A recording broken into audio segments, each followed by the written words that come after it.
जोङो फैबाय थानाय समावबो जोङो जोंनि मोनथायनि थाखाय, जोंनि हारिनि थाखाय, जोंनि रैखाथिनि थाखाय, जोंनि एसटि मर्यादानि थाखाय जोङो बयबो सोमावसारगोन आरो बे बारावहाय सोमावसारनाया बिनिफ्राय देरसिन जागोन। जोंना बेनो क्लियार जे जोंनि स्टुडेन्टफोरनि सायाव जेबो एफआइआर जानो मोना आरो मैयानो जिहेतु जोङो स्टुडेन्ट आरो बिथांनिफ्रायनो सिगनेचार लानानैहाय लिरखानाय बेखौहाय बिथांमोनहा लाखिनांगौ आरो बिथांनि खोथा बायदियैनो बिथांमोननि सिगनेचार होखानाय बायदियैनो बे खामानिखौ मावनांगौ। गिबियावनो बयनिसिमबो खुलुमबाय। आं बड'लेण्ड इउनिभार्सिटिनि स्टुडेन्ट इउनियननि जेनेरेल सेक्रेटारि। जोङो दिनै मोनसे उद्दिस' लानानैहाय जोङो मोनसे क्लेरिफिकेसन दिनै खौरांगिरिफोरनि सिगाङावहाय दिनै मोनसे मेल लिंदों। बेनि मेन उद्दिस'आनो जाहैबाय जे मैयाहाय जोङो बयबो बड'लेण्ड इउनिभार्सिटि आरो बेनि सिङाव थानाय कलेजफोर आरो जोंनि खाथियाव थानाय CIT क'क्राझार इउनिभार्सिटि आरो बायदि बायदि जोंनि कलेज इउनिभार्सिटिफोरा बाव फैनानैहाय मैयाहाय बड'लेण्ड इउनिभार्सिटिनि गेटनि लांगोना मोखांनिफ्राय जागायनानैहाय जोङो BTC सेक्रेटारियेटसिम मोनसे प्रटेस्ट हाबाफारि लादोंमोन आरो बेनि टारगेटआनो जाहैबाय जे आसाम गभर्नमेन्टआ रिसेन्टलि 6था जनजातिनोहाय एसटि स्टेटासखौहाय बिथांमोनहा गनायथि होदों। बेनि एगेन्स्टआव जों बे रेलिखौ लादोंमोन आरो साननै सिगां जों बड'लेण्ड इउनिभार्सिटि गेटनिफ्रायनो बेखौ जागायदोंमोन आरो साननै उनावहाय मैयाहाय जोङो बड'लेण्ड इउनिभार्सिटि गेटनिफ्राय BTC सेक्रेटारियेटसिम जों बेखौ लाबावदोंमोन आरो जोंनि प्रटेस्टआ मेन उद्दिस'आनो जाहैबाय जोङो पिस सान्थि भाबै जों बिनिफ्राय हान्जा सरनानैहाय जोङो मेम'रेन्डामखौ BTC सेक्रेटारियेटआवहाय गथायहैनाय। नाथाय माखासे जोंनि स्टुडेन्टफोरनि आबेग बिथांमोननि सेन्टिमेन्टआव नांनानै बिथांमोनहा नुबाय जे जों थांग्रोमोना पुलिस प्रसासना जोंनि मेगननि सिगाङावनो गेटखौहाय फांदों। दा बे गेटखौ फांनाय लोगो लोगो नुनानैहाय बिथांमोननि सेन्टिमेन्टआवबो नांदों आरो बिथांमोनाबो सानदों जोंनिनो बे सेक्रेटारियेट, जोंनिनो बे जायगा, बेयावनो जोंखौहाय लाजि फोनांनाय बायदियैनो जों गेट फांनानै होबाय पुलिसफोरा आरो बिथांमोनहा एसटि होनायनि सायावबो सेन्टिमेन्ट दंखायोमोन। बेखौ नुनानै बिथांमोनहा थाद'नो हायियावहाय गेटखौहाय सिफायनानै सिङाव हाबनाय जाबाय आरो जों बिदि सिङावहाय हाबनानैहाय जेबो बायला सिला जेबो खालामनो थाखाय जोङो सानाखैमोन। नाथाय स्टुडेन्टफोरनि आबेग आरो सेन्टिमेन्ट जे जोंनि मोनखानाय थामोनथा रैखाथि आरो मर्यादा एसटिआवहाय गुबुन हारिनो हरबावनायखौहाय बिथांमोनहा थानो हायाखै। बिथांमोनहा बेखौ मालाबाबो गनायना लानो हाया आरो जोंबो बेखौ गनायनानै लाया आरो मैयानि जानानै थानाय जाथायनि सायाव गोबां मानसिफ्रानो बुंदों जे बियो UPPL बा एबसुनि खालामनाय खामानि होननानैहाय। जों बेखौबो क्लेरिफिकेसन होनो सानो जे मैयाहाय जों सोरबा UPPL, सोरबा एबसु, सोरबा बनसु, सोरबा BSU हिसाबै जों ओंखाराखै। जों बावहाय बयबो ट्राइबेल हिसाबैसो ओंखारदों। एसे सिसिटुवा जों ओंखारदों।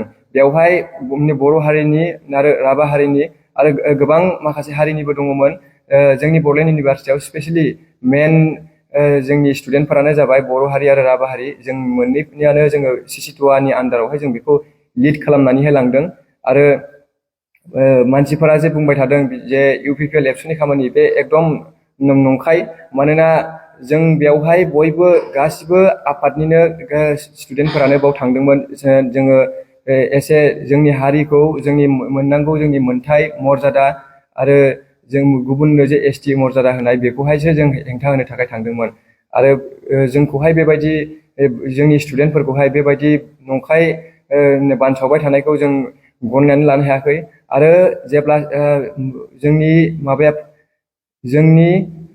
मेन उद्दिस'आ मेम'रेन्डाम गथायनानै जोङो फैबाय थानाय समावहाय जोंनि मानसिखौनो बुनानै गालांबावदों बलेर'निफ्राय फैनानैहाय।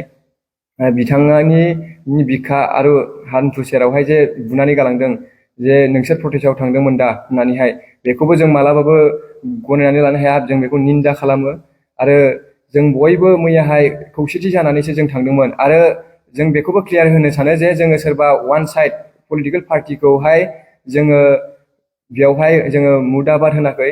जोङो दानि सोलिफुबाय थानायावहाय जेसेबांखिनि MCLA, EM, जेसेबांखिनि केबिनेट मिनिस्टार, MLA, MP दङ गासिखौबो जोङो सोंखारिदों, मुदाबाद होनदों। मानोना बिथांमोनहा गासिबो सिरि जानानै थादों। बेखायनो माखासे क्लिप्सनावनो जोङो नोंथांमोननोबो देखायनो हागोन।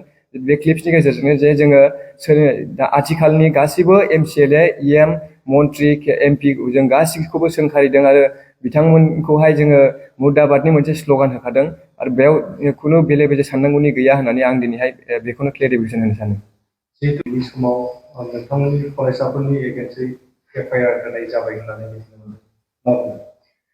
जों नुनो मोनदों ससियेल मिडियानि थ्रुयैहाय जे मैयानि जानाय जाथायनि सायावहाय जोंनि स्टुडेन्टफोरनि सायावहाय एफआइआर होनाय जों मोनसे नुनो मोनदों। मैया जों मेम'रेन्डाम गथायो जोङो जोंनि डिसि मेडामनिफ्राय जोङो मोननै एसुरेन्स लादों। गिबि एसुरेन्सआनो जाहैबाय 24 आवार्सनि गेजेरावनो जे आसाम गभर्नमेन्ट जोंनि 24 आवार्सनि गेजेरावनो बिटिसि गभर्नमेन्टआ जे एनअसि हरदोंमोन एसटि होनायनि थाखाय गुबुन 6था जनजातिनो बेखौहाय बोखारफिननांगौ होननानैहाय जोङो गिबि एसुरेन्स लादोंमोन। आरो नैथि हिसाबै जों लादोंमोन जोंनि नैथि एसुरेन्सआव जाहैबाय जोंनि जेसेबांखिनि स्टुडेन्टफोरा एसे एनै सेन्टिमेन्टआव नांनानै जे बुख्रुब बुसि खालामदों बिथांमोननि एगेन्स्टआव जेबो एफआइआर जानो मोना होननानैहाय जोङो बिथांनिफ्राय एसुरेन्स लानानै आरो बिथांनि सिगनेसारबो जों लानानै फैदों। आरो जोंना बेनो क्लियार जे जोंनि स्टुडेन्टफोरनि सायाव जेबो एफआइआर जानो मोना। आरो मैयानो जिहेथु जोङो एसुरेन्स आरो बिथांनिफ्रायनो सिगनेसार लानानैहाय लिरखानाय बेखौहाय बिथांमोनहा लाखिनांगौ आरो बिथांनि खोथा बायदियैनो बिथांमोननि सिगनेसार होखानाय बायदियैनो बे खामानिखौ मावनांगौ।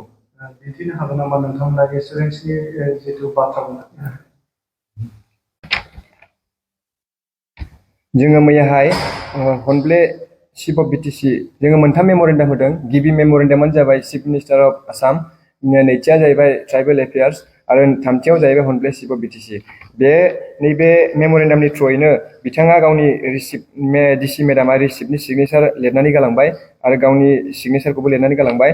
आरो बेनि नैथि पेजआवनो बिथांनिफ्राय जों मोननै एसुरेन्सबो लिरनानै लाखानाय जादों। बेयावनो जाहैबाय गिबियावनो बिथाङा लिरदों एन्सार within 24 hours regarding granting ST to 6 communities and withdraw the NOC। बिथांखौ जोङो बुंदों 24 आवार्सनि गेजेरावनो एनअसिखौ बोखारनांगौ आरो 24 आवार्सनि गेजेरावनो बिटिसि गभर्नमेन्टनिफ्राय जोङो एन्सार मोननांगौ। आरो नैथि एसुरेन्स हिसाबै जोङो मोनदों नो FIR should be filed to any student. मैयानि जाथायनि सायाव खुनु स्टुडेन्टनि सायाव खुनु एफआइआर जानो मोना होननानै जोङो डिसि मेडाम बिथांनिफ्रायनो जोङो एसुरेन्सखौ लानाय जादों आरो बिथांनिबो जोङो सिगनेसारखौ लाखानाय जादों। नोंथांमोना मोनसे बाथ्राखौ सोमावसारबाय थानाय समनि गेजेराव जे 24 घन्टानि गेजेरावनो हाग्रामा महिलारिया उइथड्र खालामनांगौ। औ जोंनि मैयाहाय जे जों एसुरेन्स लादों 24 आवार्सनि गेजेराव 24 घन्टानि गेजेरावनो बिथाङा एनअसिखौ उइथड्र खालामनांगौ होननानै जोङो मोनसे एसुरेन्स लाबोदों। आरो बिदि जायाब्ला जोंनि गोजौनिफ्राय सिसिटुआ आरो जेसेबांखिनि जोंनि ट्राइबेल स्टुडेन्ट बिथांमोनहा जा डिसिसन लायो बे हिसाबैनो जोङो फैबाय थानाय समावबो जोङो जोंनि मोन्थायनि थाखाय, जोंनि हारिनि थाखाय, जोंनि रैखाथिनि थाखाय, जोंनि एसटि मर्यादानि थाखाय जोङो बयबो सोमावसारगोन आरो बे बारावहाय सोमावसारनाया बिनिफ्राय देरसिन जागोन।